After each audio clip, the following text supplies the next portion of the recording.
everybody. This is Kira's show here. Now, if you hear some strong winds or what sounds to be just something loud in the background, then that just means that the wind in my town is very, very hard and heavy, and it actually nearly knocked a tree over in our backyard. Now, because of that, if you guys hear anything loud in the background, just know that that's what it might be. Now, whenever we last left off, Deku had just murdered the entire Action Vanguard squad and was told he should go to a hospital or see a mental doctor. Now, Aizawa's whole reasoning for he doesn't need to go see a medical doctor is because one of the things he thinks that they might just do is help Deku through the trauma by helping him relive it. Because there's probably a doctor in Japan whose quirk allows you to relive memories, which would actually really help people get over trauma, because they can just relive it over and over again until essentially it becomes normal to them, or they just become numb to it. Now, they're saying that Deku should go see this doctor, and Aizawa is telling them that that's not a good idea. They would ask why, as they would be briefly met with the notion that Deku, whenever he first met everybody, literally he literally was so scared that a simple touch or a simple just gentle hand was so foreign that he thought they were going to hit him. But when that realization was proven wrong, he actually just seemed to be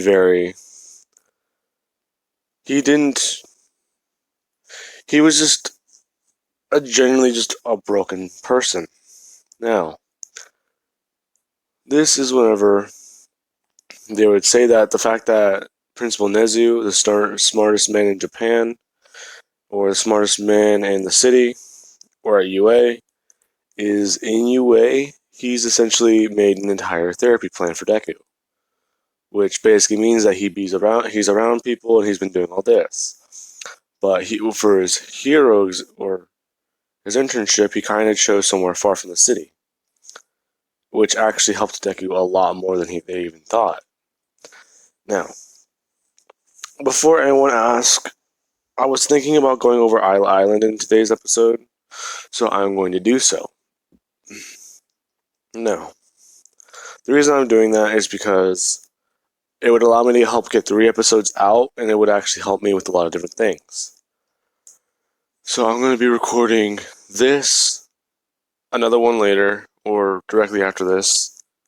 Then I'm going to be posting this one, and then I think I can record on my lunch break. Or I should have time to record another episode. Now then. Okay. This is when Deku and Froppy, both of them are hanging out in the dorms, and they are sitting down watching TV. All Might would arrive and tell Bakugo that he needs to take him to Island or they are going to be taking a trip to Island. Deku would immediately perking up, asking why they're going. All Might would explain that an old friend invited them, and in fact he was particularly interested to meet him.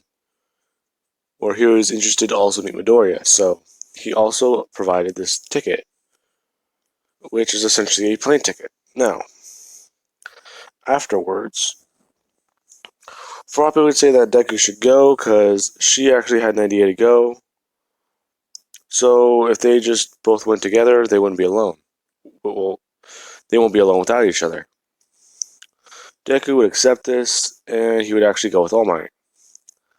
Now, being on a plane would actually really intrigue him because he hasn't really been on one in a while.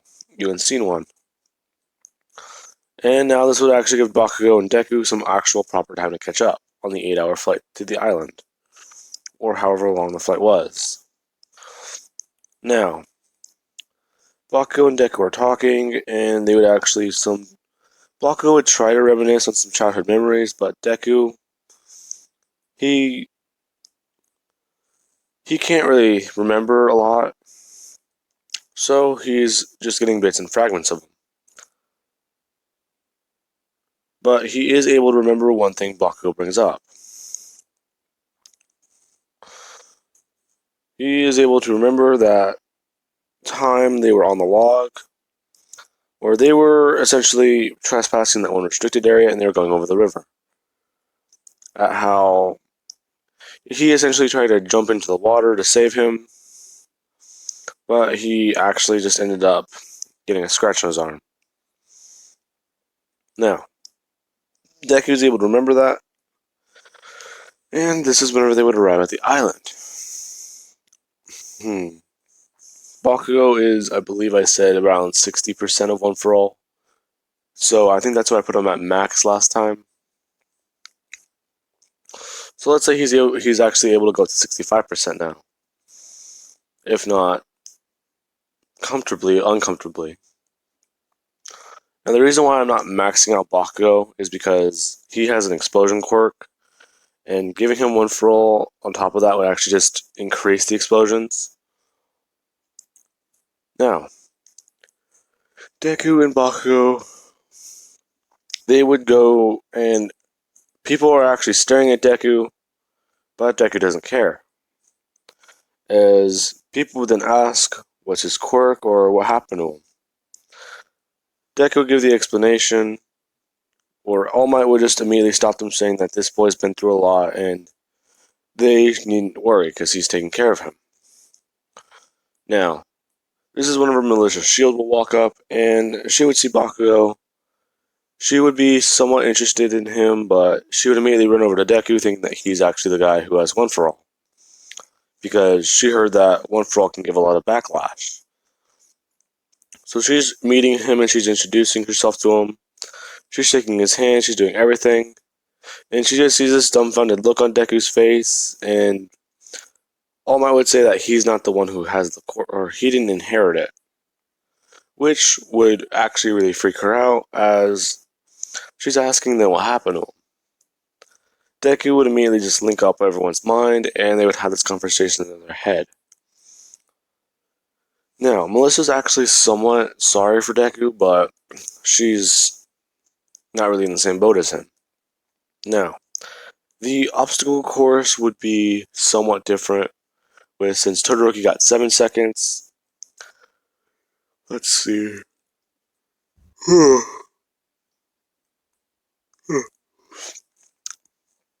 Deku would get around. Let me see. Let's say he gets around 10 seconds in the obstacle course, but he absolutely. No, actually, I was gonna say he can just throw a punch, or just one single punch, creating a shockwave and just blasting everything away, which would give him a second. But let's say he does his first run, he gets about 10 seconds. And people see that Deku's muscles are barely augmented. People would be shouting that that was his best time, or is that his best time? Bakugo would go and he would immediately just do 4, if not 6 seconds, beating Todoroki by a full second. Now, afterward, Deku would try and run it again, saying that it was actually pretty cool. As soon as it would start, Deku would cock back his arm, augment it as much as he can, and throw a punch. Now, as soon as he did that, people would have saw as Deku just blasted away the entire mountain, getting a solid 2 seconds. Which the announcer is now in shock, knowing that that kid is that strong, but people are now confused. Now, Deku and Sue would eventually show up at the park, and this is whenever Deku and her would just be walking around and they'd be going to a lot of different places. Now, they would actually enjoy a lot of the rides there, since Deku doesn't have One for All. The events of the movie would be similar, but with Bakugo. Now,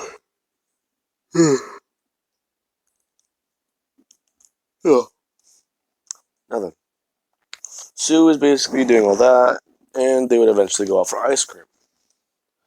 As Sue would get a phone call from Ochako, she's saying that they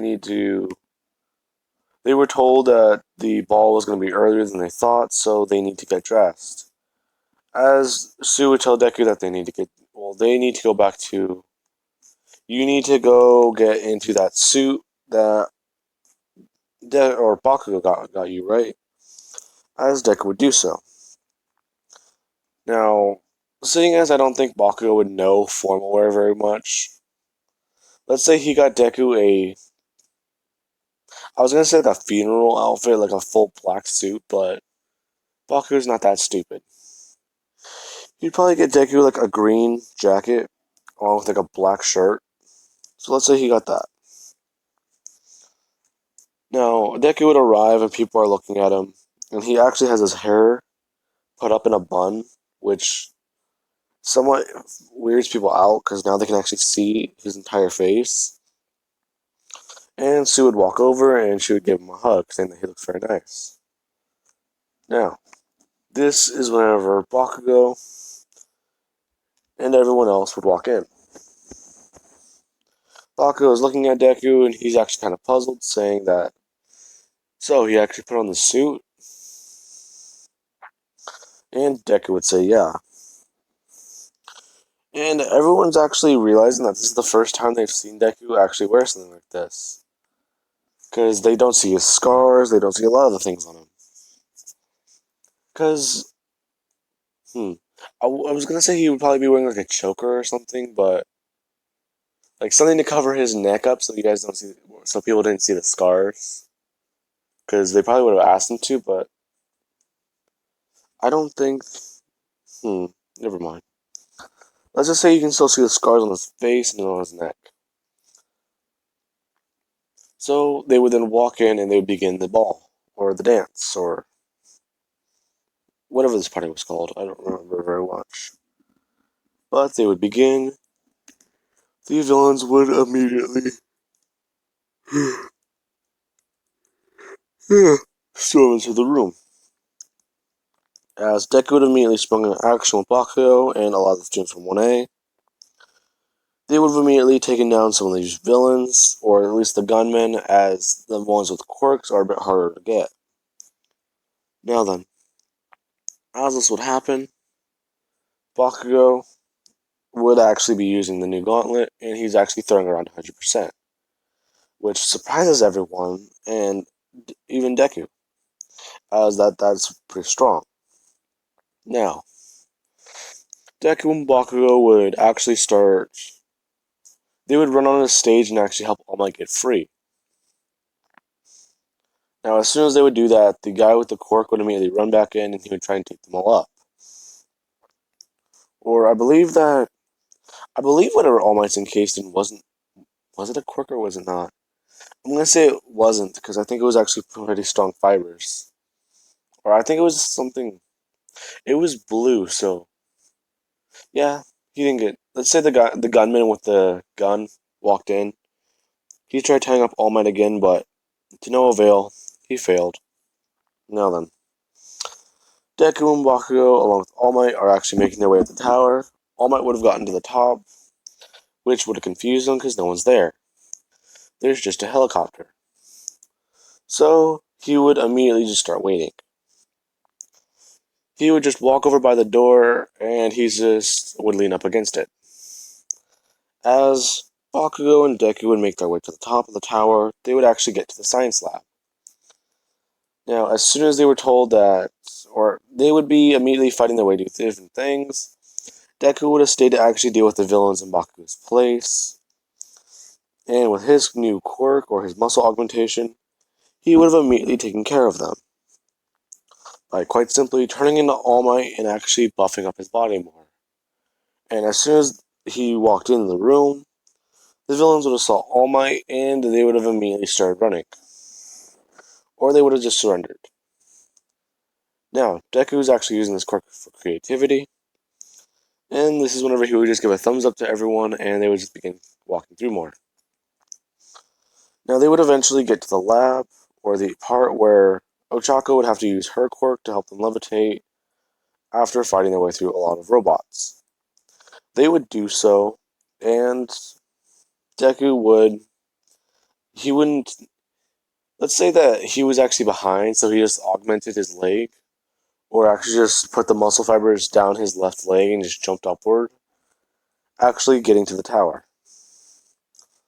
Now, this is whenever they would arrive, and they are actually at the top, or they're not at the top, but they're at that scene where David's shield, he reveals that he's creating quirk tech that can be weaponized, and he would just, his butler would betray him, and he would have the mind control device taken away. Now, the villains would try and actually get to the top of the roof, and since All Might is already up there, as soon as Deku shows up looking like All Might, or yeah, let's say no, he didn't show up looking like All Might, but as soon as they would have saw his quirk, they would have thought it was pretty neat or dangerous, so they would have immediately started running. As they would open the door, and All Might is standing there. Now, they would immediately be knocked out and actually turned in. And David Shield would still be arrested, but his sentence would be shorter. His prison sentence. Now then, I am going to be leaving that off of here, guys, so I'm going to be covering the All for One battle and the Big Three battle after that. The All for One battle, I might make its own separate video, because I like adding a bit more extra detail. Now then, I hope you guys have enjoyed the video and have an amazing day. Catch you guys later. Hello everybody, this is Kira Show here. Now, whenever we last left off, Deku, Bakugo, and All Might had just defused the situation on Island. And they have successfully won against the villains. Now, because of the nature of this what if, Deku sometimes gets left in the background to do his own thing, while Bakugo will sometimes take the limelight. Which, because Bakugo is a successor for One For All now, I won't do very much, but if I feel like the events don't need Deku and they just need One For All, I would include them. Which I won't do very often for Season 4 until I get a good knowledge or grasp on it, because I have actually just started watching. I just got past Overhaul's introduction. Well, to Sir Night-Eye. Now, let's see. Let us begin back in UA, or back in the dorms. Everyone has gotten back from Island, and they are exhausted. They would all just relax, and they would just be hanging out, watching movies, and they would be doing all that. Now then, after this would happen, everyone's talking, and people are asking more about Deku's quirk. Deku would ask what they mean, and they would just quite simply say, "You turned into All Might? Yeah, you turned into All Might, so what's up with that?" Deku would say that it's nothing, it's just he can mimic anyone's appearance, along with adapt his body to anything he likes to. He would ask what he means, and Deku would immediately he would augment his hands to just turn into more claws, or I believe that analogy already, but he would immediately just walk around the corner, morph into Bakugo. He would then bring his hand out and just show his face, which confuses everyone. They're asking what he did, and he would immediately turn into a puddle and just turn into a Choco, or Froppy, or Todoroki. And whenever he turns into Todoroki, he does mimic the scar before anyone asks. And people are saying that this is very weird. As Kaminari would just say, like, oh, just turn into like a female Bakugo or something. Just saying something really stupid, so Deku, he would morph into a female Kaminari, which everyone would begin laughing at. And Kaminari's just, as he now has that mental image in his head. Now everyone's actually laughing, and so is Deku, and this is whenever All Might would call, saying that he needs to talk to young Bakugo, as Deku would hand over the phone to Bakugo. Bakugo would be told by All Might that they are going to be that they are raiding the villain's base, and as soon as Deku would have heard this, he would have asked if he can join them. Which not only would surprise people that Deku is willing to go back there, but now he's actually willing to go fighting. Now, after hearing this, people are asking Deku if he thinks that that's a good idea, and Deku is saying that he should be fine now, but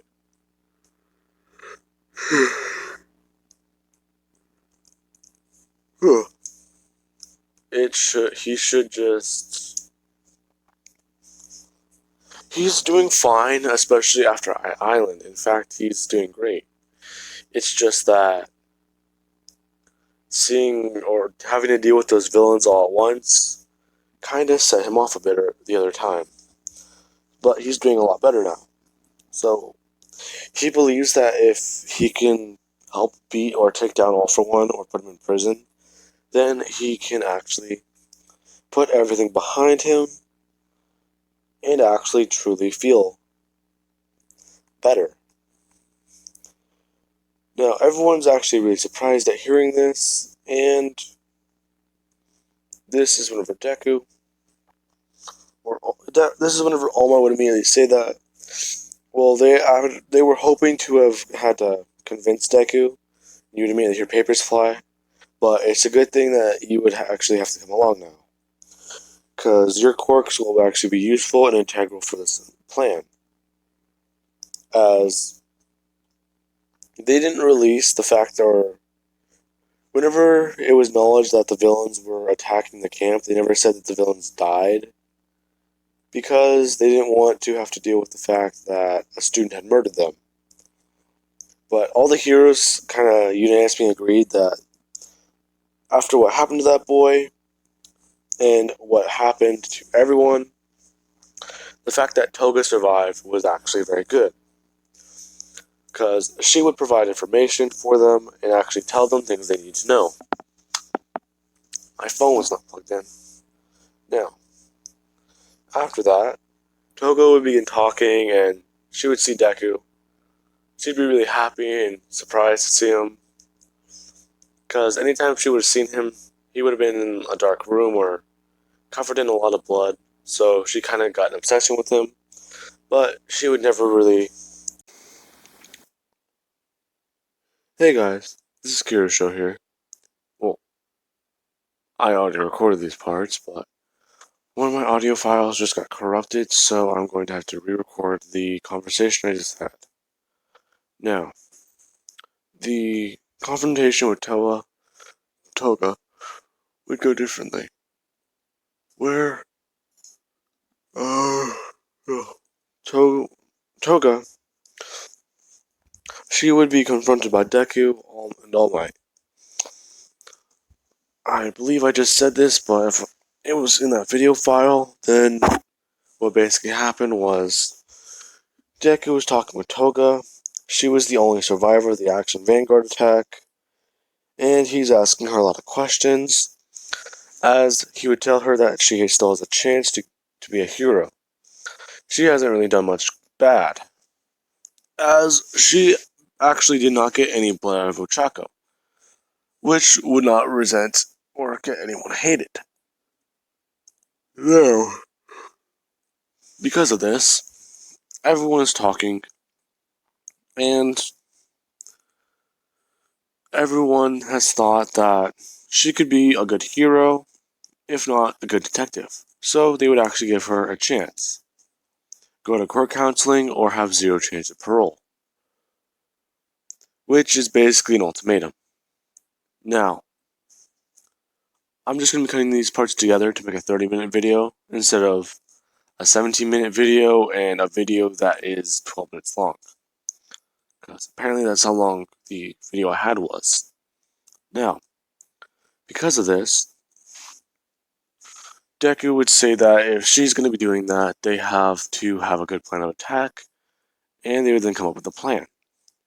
Deku will morph into Muscular and actually try and trigger, or essentially get All For One's attention, and when he does so, they will devise or have a plan of attack, and Deku has a good idea.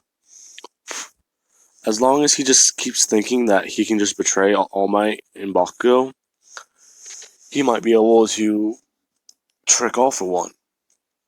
Now, because of this, that is whenever All Might and Deku would immediately begin devising the plan. They are thinking, and they have a good idea on exactly how to take him out. Because Deku would explain that anytime he saw All For One, he had this weird mask on, which All Might would explain was probably a breathing mask. So their main focus would just be taking that out. Now, that is where I'm going to be cutting this part and putting it back into the recording. Alright, enjoy the rest of the video, guys. Uninterrupted. Somewhat. I hate my recording because it keeps stopping and it keeps closing. It keeps like black screening my phone. So I'm going to have to edit these to where those aren't there and actually put them together. Now then. As soon as All Might would have walked in, he would have finally saw Shigaraki just disappear. Now, after this happened, Deku would explain that that was All For One's quirk and that was how he got abducted. As Deku would immediately begin freaking out, All Might would tell Deku that he needs to calm down and they need to not worry about that right now. As Deku, All Might, and Bakugo would immediately begin running over to the other villain's hideout. And this is whenever Deku, him, and Bakugo would actually be told to just wait for an opening. As All Might would arrive and he would have gotten into that clash with All For One, as soon as All Might's hands made contact with All For One, Deku and Bakugo would have immediately jumped in and actually started throw a punch at All For One. Deku would have immediately aimed for the mask, as Bakugo would have aimed for the other side of his face, hitting an explosion. As soon as that would happen, Deku would have actually punched All For One's face as Bakugo threw an explosion in it, actually knocking off parts of the mask. Now, as soon as this would have happened, I realize I'm on Judge Dredd. As soon as this would have happened, this is whenever Deku, he would be told by All For One that it's great that his greatest creation has finally come back to him. And that if he joins him back, he will finally give him, that if he kills All Might, he will finally give him the one thing he wants. His quirk back. Deku would immediately look in shock, and he would actually have stopped moving towards All For One, as he would have put his arms down and actually just walk over to him. Now, as soon as that would have happened, All Might and Bakugo are confused, asking what he's doing, as All For One's reading Deku's mind, and Deku's saying that he wants it, he wants his quirk back. That's all he's ever wanted. Now, as soon as Deku gets his fire-breathing quirk back, as soon as he takes a breath in, as soon as he breathes out, he just breathes out a giant blue flame, which, to Bakugo's horror, is bigger and stronger than he even remembers. As All For One immediately tell Deku that he now has to kill All Might for him in return, as he had just given him some gifts. Or he has given him some gifts. As Deku, he would have immediately started walking towards All Might. He would stop. And he would just turn around and tell All For One, no. He is done. He's not being his puppet anymore. After everything you've done to me, I finally have everything I wanted. And you just expect me to turn on everyone who's ever helped me. You see, All for One, after what you did to me, you thought I was just mindless. I'm not. You just fell for our plan. As Deku would immediately begin throwing breath, or shooting fire at All for One, burning him alive. Now Deku just keeps firing it and firing it and firing it, and his fire breath just gets hotter and hotter and hotter, to where the blue is turning very dark and very strong, and it's actually somewhat turning white. Now, as soon as that would have happened, the reason why Deku's breath isn't actually burning his throat anymore is because as soon as it would cauterize, Deku would heal. Now, Deku's throwing this at All for One, and Deku would immediately run up to All for One and grab him by his shoulders, and he would just start throwing the fire in All for One's mask, actually starting to melt into his face. Now, as soon as he would have done that, he would have immediately cocked up his arm to do a punch, and as soon as he would start bringing it down, All Might would stop it, telling Deku that he needs to stop, and that he got it back. There's no need to kill him. Deku, he would actually turn to All Might with a smile, saying that, "Oh, okay, I understand, All Might." As he would begin smiling and actually walk off with his... He finally has everything back. Now, All for One would be arrested, and Deku would immediately have an idea. He would ask Sue if she would like to come over. She was confused, saying that they live in the dorms. Deku would say no. Ever since this whole fiasco began, he has been avoiding his parents. So, how about you? Would you mind coming with me? I haven't... Feels weird. I feel like I'm going to go meet strangers. As Sue would immediately hug Deku, saying that she'll come with him, but he has to promise her one thing. Deku would say yeah, and she would immediately just say that you have to come meet my parents then. As Deku would just start laughing nervously. All for One would be arrested. All Might is still viewed as a symbol of peace. And Deku's hero name. Deku... Okay, someone actually said this in the comments. Someone said that Deku should have taken offense to Momo calling nomus monsters. And I'm not gonna lie, as soon as I thought about this in my head as I was saying it, as soon as Momo said monster in last episode, whenever I said it, I just imagined Deku looking at her funny. She would immediately just start trying to say other words, and I just cannot stop laughing. Anyways. Now, Deku would just call himself the Beast, or the Monster. Or he would just call himself Nomu, as that's no longer something he wears like it's a heavy weight or burden to bear. He wears it like a medal that he needs to actually match up to. Now, Deku, he would begin walking up some stairs, along with Sue, as he would knock on the door. As soon as he would knock on the door and it would open, this is when her Inko, she would see Deku, and she would actually see somewhat of a smile on his face. As she would begin just grabbing Deku into a hug, and she would start crying, as she would drop to her knees. Deku's dad would come out and see what's going on, as he would see Deku and immediately join them, as they would all have a tearful reunion, and they would sit down and have dinner together for the first time in over a year. And they would introduce themselves to Froppy, and Deku's dad would be proud of him, saying that not only have you become a hero, but you've become a symbol. A symbol that every hero has a breaking point. Every hero can be broken. It's what you choose to do with the pieces that show just who you are.